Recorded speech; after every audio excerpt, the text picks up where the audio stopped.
Hey guys, this is Jam of JamOnline.ph, and we have here the Cherry Mobile Flare S8. So this is the most affordable in the Flare S8 series, and as you can see here, it comes with a notch, and it's actually pretty affordable. So the smartphone starts at 3,999 pesos, and surprisingly maganda yung makukuha nating hardware sa smartphone na to. So first things first, pag-usapan natin specs. We got here a 2.0 gigahertz MediaTek octa-core processor. I believe it's a Helio processor.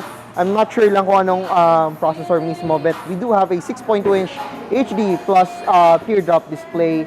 So, meron tayong may maliit na notch dito sa taas, and then of course, meron tayong 32 gigs of internal storage sa loob, and also 3 gigs of RAM. Meron din tayo sa likod na 13 megapixel plus 2 megapixel na camera sa likod, and of course, a 13 megapixel front camera. So, this one comes with LTE, and of course, dual SIM din siya. Meron tayong fingerprint scanner sa side, I believe. This one? Oh no, it doesn't come with a fingerprint scanner, unfortunately. So yeah, sorry, at the back. So we have a fingerprint scanner at the back of the smartphone. So yeah, maganda rin naman tignan. Mamaya pag-usapan natin design. Then we also got here 2800 mAh of battery and Android 9 Pie with CherryOS V2. So makikita niyo dito yung design niya. It's actually pretty good. Gusto ko i-type ko yung design niya. So, tingnan natin yan. So, focus natin ng konti. Makikita nyo parang meron siyang konting gradient dito. Actually, yung ibang colors sila may parang pattern design pa sa likod. But it's actually maganda tignan. Maganda yung tignan niya. Maganda yung looks niya. It actually reminds me of the Huawei Nova 3i pagdating sa quality ng material sa loob. And it's very light. Maybe because of the 2800 mAh of battery. We also got here yung Cherry Mobile logo. And makikita nyo naman mas light yung sides niya. So, pag may konting reflection, nakikita nyo yung difference dun sa kulay ng smartphone. And maganda tingnan yung camera niya na ganito, naka-vertical itsura niya, similar with the iPhone 10.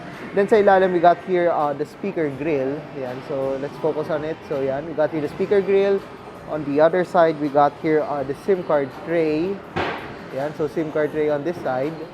Then of course, at the top, ito, we're still using micro USB in here. I'm not surprised, but Cherry Mobile is one of the few brands na talaga nag-advocate na, hey, let's use USB Type-C. But with the Cherry Mobile Flare S8, they're using a micro USB port in here along with the headphone jack. Medyo magkadikit lang. So if medyo mataba yung ano nyo, yung 3.5 nyo or yung micro USB nyo, magkakameron kayo ng problema dito sa smartphone na to.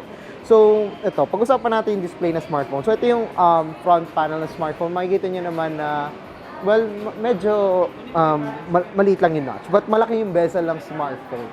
Yun yung medyo ayoko dito eh. Medyo malaki yung bezel niya sa ilalim. Makikita nyo naman. So, ganito kalaki yung bezel na makukuha niya sa ilalim. Then sa sides, may konting kakapalan. Reminds me of the Poco phone. But yeah, medyo makapal siya. But again, this is a smartphone at 4,000 pesos. Pretty affordable. Pero wala akong masyado reklamo sa ganung presyo niya. Makikita nyo naman. Okay naman yung kanyang display. It's HD+. Yes, it's not the sharpest one. But I believe okay lang naman sa akin yung ganung itsura. I mean, 4,000 pesos. Teardrop display. And it's pretty immersive. Which is great for gaming. We haven't tested it for gaming. But yeah, I'm pretty sure na kaya naman na itong MediaTek processor na to. Yung mga games like AOV and Mobile Legends.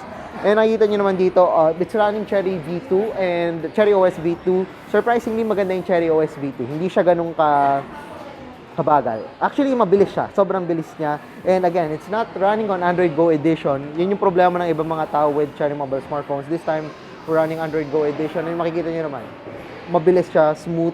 And it does come with a lot of games. Actually, meron pa nga tayong pre-installed PUBG Mobile. So, it's a smartphone that can run PUBG Mobile at 4,000 pesos. Not bad. So when it comes sa camera, well, we have AI in here. But yeah, nag-try tayo kanina. Although hindi pa final yung makukuha nating samples dito. Kasi possible na prototype lang to or hindi pa final software. But nakikita nyo naman, surprisingly okay naman siya for 4,000 pesos. Medyo madilim dito, so medyo okay na yung nakukuha kong quality dito. Actually, ang problema ko lang dito is the rear camera. Well, it comes with bokeh. Ang problem with bokeh, it's also radial lang yung bokeh niya. So, hindi siya yung normal portrait mode na makikita sa smartphone na makaka-detect ng face, then magkakamera ng bokeh. So, this one is actually relying doon sa radial. Parang ano lang, bilog lang siya yung pagka-bokeh niya. So, yeah, yun yung problema sa kanya. Problem with other Cherry Mobile smartphones. But again, it's a 4,000 pesos smartphone. I believe okay siya when we're focused on gaming. We're running a MediaTek processor in here, one of the few that comes with the 32 gigs of storage and also 3 gigs of RAM. So panalo siya when you're looking for a smartphone para sa performance. So okay na okay itong Cherry Mobile Flare S8. So if you want the Cherry Mobile Flare S8, so this one is priced at 4,000 pesos. Really affordable, and yeah, will be available soon. So guys, if you like this video, don't forget to give us a thumbs up, and if hindi pa kayo subscribe sa channel ko, well, mag-subscribe na kayo. Don't forget to check out my Facebook page, Facebook group, and other social media accounts and channels. So once again, I'm jamonline.ph. See you guys again sa susunod na video.